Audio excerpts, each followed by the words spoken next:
네, 안녕하세요. 잘 지내셨나요? 시청자 여러분, 여러분들은 일반 주유소, 셀프 주유소 어디를 더 많이 이용하시나요? 실제로 주유소의 비중이 40%가 셀프 주유소가 차지하고 있다고 합니다. 저 같은 경우도 사실 셀프 주유소가 더 마음이 편해요. 그래서 셀프 주유소를 이용하고 셀프 주유소가 상대적으로 더 저렴한 경우가 많잖아요. 이렇듯 시대가 변하면서 셀프 주유소 사용량이 정말 많이 늘어나고 있는 것 같습니다. 그래서 오늘은 주유에 대한 잘못된 상식과 내 차를 아낄 수 있는 꿀팁까지 알려드리려고 하는데요. 이것만 알아도 다른 거 상관없이 자동차 수리를 30%나 줄일 수 있으니까 영상 끝까지 한번 봐주세요. 여러분들은 연료를 가득 채우시나요? 아니면 70%에서 80%만 채우시나요? 몇몇 분들은 연료를 가득 채우게 되면 연비 주행이 되지 않기 때문에 7, 80%만 채우고 연비 5%를 챙기라고 하는 말들이 있습니다. 사실 이렇게 연비를 챙길 수도 있죠. 그런데 사실 연비를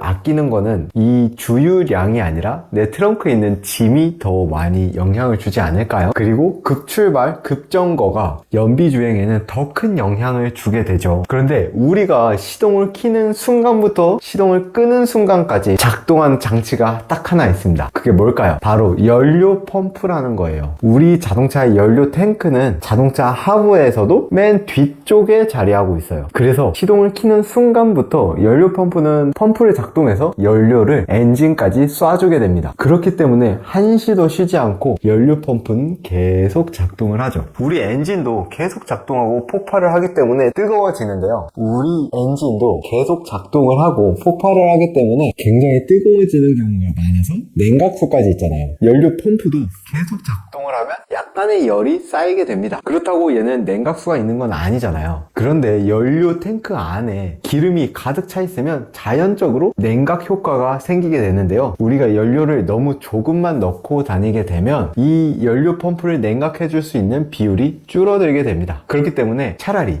연료 탱크를 가득 채우는 게 좋고요. 두 번째로는 유증기 때문입니다. 연료 탱크 안의 온도와 외부 온도의 차이로 인해서 유증기가 생기게 되고 결로 현상이 생기게 됩니다. 이로 인해 조금씩 수분이 쌓이게 되는데요. 연료에 수분이 쌓이면 수분은 무겁기 때문에 바닥에 가라앉게 되죠. 그런데 연료가 없는 상태에서는 이 수분이 조금씩 빨려 들어갈 확률들이 높아지고요. 수분이 엔진 안으로 들어가면 치명적인 영향을 주게 됩니다. 특히 디젤 차량들은 수분이 쌓이다가 고장이 나면 최소 100에서 300만원까지 수리 비용이 나오게 되죠. 이것처럼 우리가 연료를 조금 넣고 다니는 것보다 가득 넣으면서 연료 펌프 냉각 효과를 볼 수 있고, 이것만 예방해도 우리가 기본적인 정비 30%는 예방할 수가 있습니다. 이 수분을 완벽하게 제거할 수는 없으니까 시중에서 판매하는 수분 제거제 하나를 1년에 한 번씩만 넣어줘도 자동차 연료 탱크 안에 있는 수분 컨트롤하는 데는 큰 문제가 없으실 거예요. 혹시 이른 새벽에 주유를 하면 좋다는 이야기 들어보셨나요? 이 논리는 사실 휘발유가 1도가 낮아지면 부피가 0.1% 줄어들기 때문에 이른 새벽에 가서 주유를 하면 상대적으로 더 많은 주유량이 확보된다는 논리죠. 그런데 이거는 우리가 느끼는 온도고, 사실 기름이 보관되어 있는 곳은 이 지상이 아니라 땅속, 깊은 땅 속에 묻혀 있습니다. 그래서 사실상 온도 변화가 그렇게 크지가 않아요. 그렇기 때문에 이른 아침에 불편하게 가서 주유하지 말고 내가 출근할 때나 퇴근하는 길에 자주 들리는 주유소 하나를 만들어서 정기적으로 주유를 해주는 것이 더 효과적입니다. 그리고 고속 주유랑 저속 주유 중에 어떤 것이 더 많이 주유가 될 것 같으신가요? 저는 옛날에 고속 주유를 하면 이 거품도 발생하고 상대적으로 같은 돈 대비 더 적은 양의 기름이 들어간다고 배웠거든요. 그런데 그게 사실이 아니었어요. 실제로 JTBC나 다른 유튜버 분들이 실험해본 결과에서도 오히려 고속 주유가 더 많은 양의 주유가 된 실험도 있었습니다. 근데 이것도 사실 그렇게 큰 차이의 양은 아니었어요. 그리고 주유소들은 정기적으로 정량 검사를 하기 때문에 마음 먹고 속이려는 분들 아니면 주유량을 가지고 장난을 칠 일은 없습니다. 정기적인 검사를 통해서 일정한 양이 나올 수 있도록 기술적으로 보완을 하고 있기 때문에 사실 우리에게 시간이 더 중요하잖아요.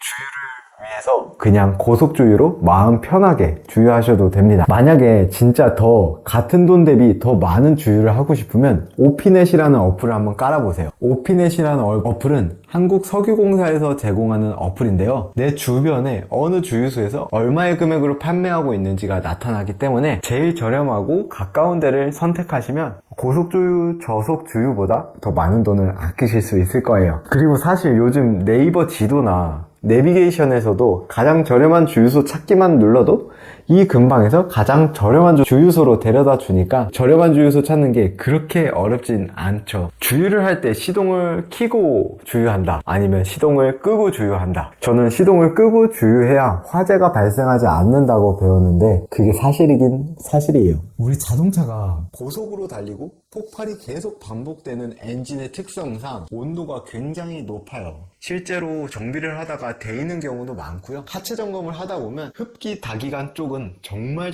뜨거워요. 그렇기 때문에 만에 하나 주유소에서 유증기가 발생해서 불이 붙게 되면 화재가 날 수 있을 정도의 뜨거움이죠. 휘발유의 인하점은 20에서 30도고 디젤의 인하점은 50도예요.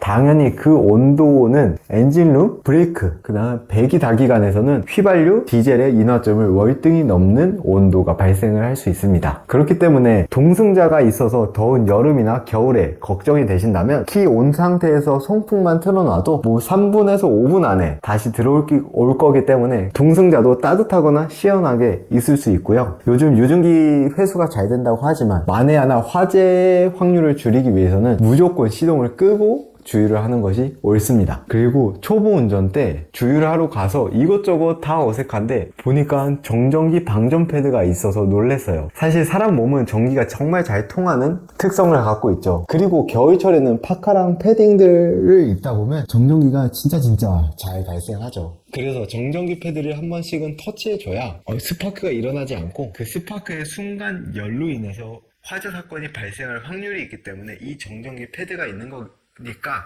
꼭 정전기 패드는 한 번씩 터치해주고 주유를 하는 것이 안전하게 주유하는 방법입니다. 자, 이걸로 꿀팁은 끝났고 기본적인 궁금증 하나 있을 거예요. 우리가 주유를 하다 보면 주유건이 자동으로 스탑을 하게 되는 경우가 있어요. 연료가 가득 찼다는 뜻이죠.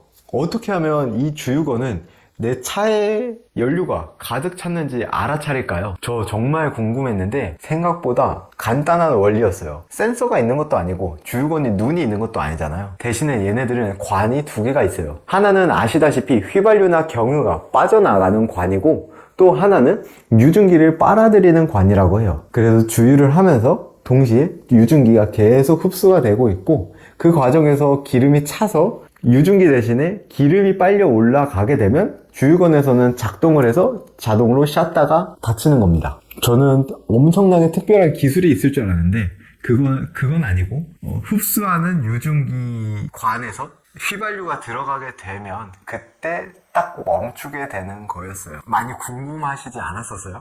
전 진짜 궁금했는데 이참에 알게 되었으니까 다음에 친구들한테도 한번 말해주면 좋겠죠? 아는 척 할 수 있으니까. 자, 오늘 여기까지 영상을 봤습니다. 다음번에는 또 좋은 내용 가지고 놀러 오겠습니다. 다음에 또 뵙겠습니다. 감사합니다.